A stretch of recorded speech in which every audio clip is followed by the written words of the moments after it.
a little-known empress from the early to mid-7th century, was Maria Anna of Spain. Not only was she married to an important leader of the Holy Roman Empire, she was also a member of the infamous Habsburgs, one of history's most powerful but twisted dynasties. In January 1646, Maria Anna of Spain discovered she was pregnant. After giving birth to 5 children, she likely knew what to expect, but fate had a horrifying plan in store for her. More on that in a bit. Maria Anna of Spain was born on August 18, 6006, and she was the 4th child to King Philip III of Spain and Margaret of Austria. She was their 3rd daughter and one of the only surviving children of the 7 that Philip and Margaret had. Maria Anna was part of the Habsburg family line. Her parents were first cousins once removed, meaning their bloodlines were closely related. Nearly half of Maria Anna's siblings succumbed to various conditions in infancy. Habsburgs were notorious for their intense inbreeding, drawing out extreme physical defects and mental difficulties. This was especially true for the Spanish line of the family, of which Maria Anna was a member. Maria Anna endured a heartbreaking loss at a young age. Her mother, Margaret of Austria, met her demise due to complications during childbirth. Maria Anna was only 5, and her mother was 26. Being without such an important part of her life meant that Maria Anna's life was put in the unchecked hands of her father.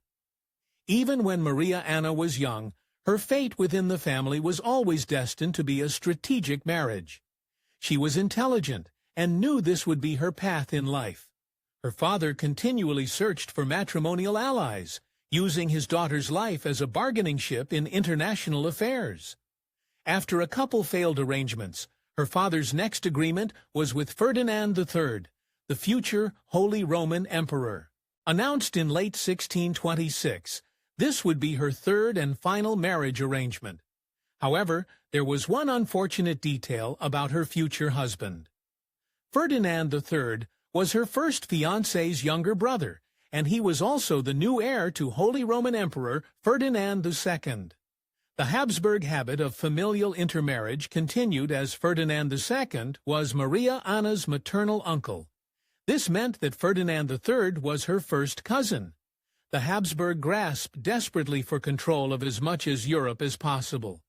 Their goal was to unite it under the Habsburg name, and they tried to accomplish this through breeding and intermarriage of royals.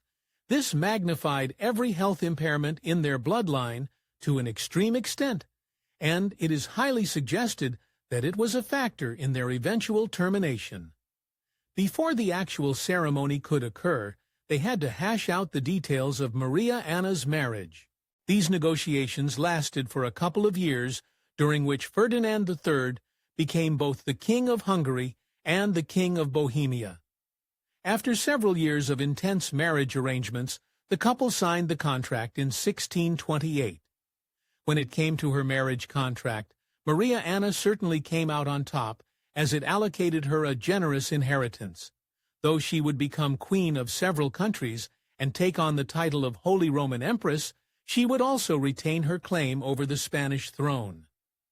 Maria Anna and Ferdinand III remained unmarried even though they had established the contract. Next, she had to travel to Vienna, departing from Madrid in December 1626.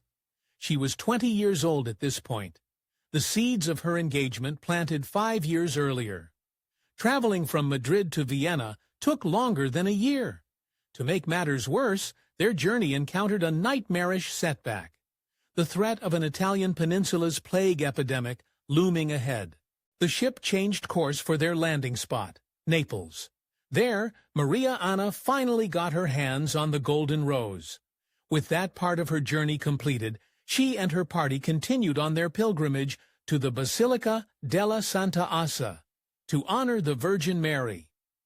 Archduke Leopold Will of Austria met her in Trieste. He was her fiancé's brother, and therefore her cousin. The same day she arrived in the town, Archduke Leopold, soon to be her brother-in-law, filled in as Ferdinand III's proxy. They completed the union. This wasn't quite the marriage that one would expect from two nobles at the time, but it didn't mean that there was any love lost between them. After the proxy marriage, all that was left was finally reaching Vienna and meeting her new husband in person. She was more than ready to do so, but Ferdinand III had some reservations. Word of Maria Anna's beauty had spread, and the portraits he'd seen representing her were stunning. Before the official opulent wedding, Ferdinand III created a plan to secretly view his new wife. When the lord of the household arranged to meet Maria Anna, Ferdinand III accompanied them as an undercover noble. When Ferdinand III saw Maria Anna, he was overcome. Her beauty stunned him. He couldn't help but reveal himself to her. After he did, the pair engaged in a lively conversation in Spanish, as both spoke multiple languages. This was the start of a truly caring relationship. Throughout their marriage, Maria Anna never wondered whether her husband was loyal or not.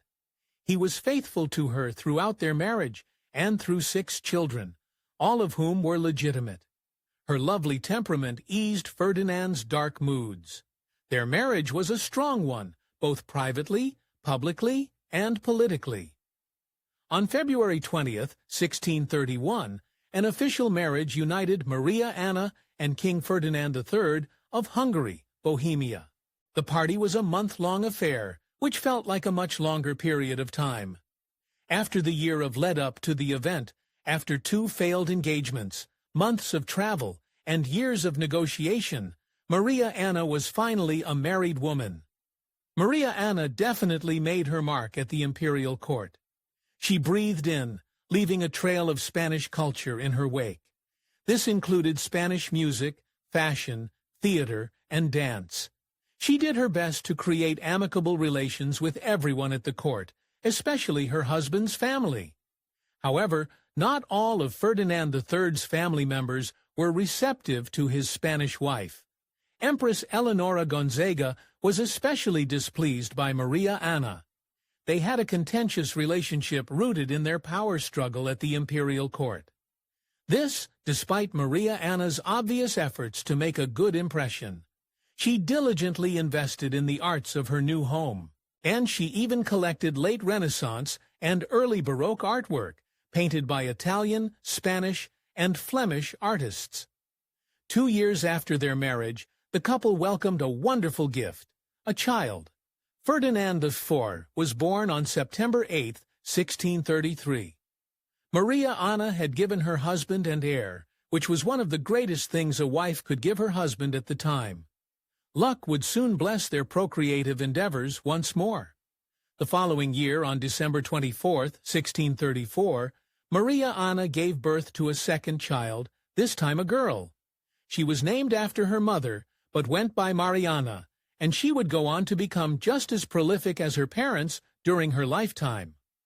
Maria Anna lived with Ferdinand III for several years before his father perished, and passed down the role and title of emperor. But she witnessed Ferdinand III's first coronation for a title that indicated he would become the Holy Roman Emperor. The Archbishop of Mainz selected him to be the King of the Romans in September 1636, and a week later, the Archbishop crowned him. On January 21, 1637, Maria Anna was crowned Queen of Germany. For a young woman at the time, she was making quite a name for herself.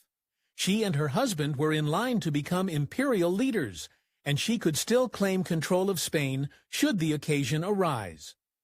February 15, 1637, brought about a nation-shattering incident. Ferdinand III's father, Ferdinand II, Holy Roman Emperor, passed away.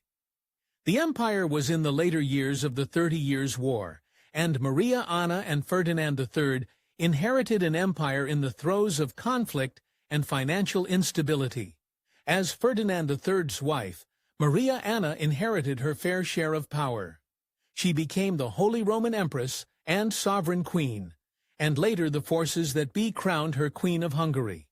She was always interested in politics, as indicated by her involvement in her earlier engagements. On July 15, 1637, Maria Anna brought another son into the world, Philip August, Archduke of Austria. But she didn't stop there. The following year she birthed Maximilian Thomas, Archduke of Austria, on December 21, 1638. After enduring the loss of the Holy Roman Emperor earlier that year, 2 new imperial children were excellent events to celebrate, alongside the coronations of Maria Anna and her husband. Not even a year after Maximilian was born, something strange and terrible happened to Maria Anna.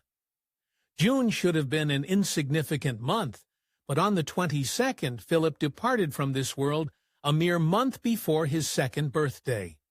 7 days later, Maria Anna lost another son. Maximilian wasn't even a year old when he perished. Infant mortality was one of the potential risks of inbreeding and may have played a role in this double tragedy. Maria Anna endured 2 losses in less than a fortnight. Her sadness could have destabilized her role as Holy Roman Empress and wife to Ferdinand III. It was 2 years filled with intense highs and intense lows. But Maria Anna persevered through it all. She had to help her husband rule an empire, and she didn't let her feelings get the better of her. Her lost children also didn't stop her, and Ferdinand III, from trying to have another child. Maria Anna carved out an important niche for herself. She was the main arbiter between her husband and their Spanish family members. Many different loyalties pulled at her. Spaniards filled her court, and she often hosted Spanish ambassadors and diplomats. Her presence in the imperial court did wonders to strengthen those ties, as Spain had spent many years supporting the empire when Ferdinand II was in power. Maria Anna and her brother often acted as counsel to her husband. Their impact on Holy Roman Emperor Ferdinand III was very influential to his political movements. They greatly strengthened the bonds between Madrid, Brussels, and Vienna. Ferdinand III trusted Maria Anna and her judgment so much that at one point he named her regent during his absences. During the numerous times when he had to travel to the Kingdom of Bavaria during the 30 Years' War, she took control of the Venetian imperial court. Maria Anna was in Austria with her children as they evaded the encroaching Protestant Swedish forces. They fled back to Vienna where they hoped to be safe, then briefly escaped to Graz in Austria. When they thought they were safe, they traveled back to Vienna only to find more turmoil. As it turned out, something even more terrifying was taking over their home. The plague was ravaging the city, and they couldn't risk contracting the illness. Returning to Linz was their only option. The end of their constant voyages could have all gone smoothly if it weren't for one unexpected curveball. In January 1646, Maria Anna discovered she was pregnant with her 6th child. It was mere months later, on May 12th, that complications arose with her pregnancy. After 5 children, her 6th could have been a simple, straightforward experience. But whether due to the stress of impending invasion or the travel, Maria Anna fell horrifyingly ill. A fever struck her, and she bled profusely, which made everyone think there was something wrong with her baby. But when the baby didn't come, Maria Anna began losing to the sudden painful experience. On the morning of May 13th, Maria Anna succumbed to her illness, which some sources claim was preeclampsia. With great haste, the child was removed from her mother's womb via cesarean section. Thankfully, she was still alive, and they named her Maria after her mother. She was very briefly the Archduchess of Austria until she too met her demise several hours later. Maria Anna and her baby Maria were buried together in the imperial crypt, alongside her sons, Philip and Maximilian. Maria Anna's loss devastated her children and husband. Ferdinand III was so impacted by her demise that he couldn't bring himself to attend the funeral. It wasn't until he returned to Vienna in August, 3 months later, that he was able to properly pay his respects. Despite Maria Anna's passing, not even 2 years prior, 39-year-old Ferdinand III married his 16-year-old cousin, Maria Leopoldine of Austria. They had a single son, whose birth took her from her new husband in 1649. Ferdinand III's sadness saw an end when he met his third wife, Felinora Gonzaga, daughter of the Duke of Wattesthal. This time they were second cousins twice removed. They had 4 children together, one of which was an infant mortality. Maria Anna's life wasn't as short-lived as her fellow Habsburg cousins. She was smart, kind, and beautiful, all of which earned her a high level of respect from her court and her husband. Her early passing was a major blow to Ferdinand III. Her surviving 3 children grew up to become major players in the Holy Roman Empire. Her daughter Mariana married King Philip IV of Spain, and she went on to give birth to Charles II, the last Habsburg to rule Spain. Her second son, Leopold III, succeeded her husband and became Holy Roman Emperor. Thanks for watching History Expose. If you love uncovering the best stories in history, hit like and subscribe to keep exploring with us. Don't forget to visit our main page, Factate, for more incredible facts about everything.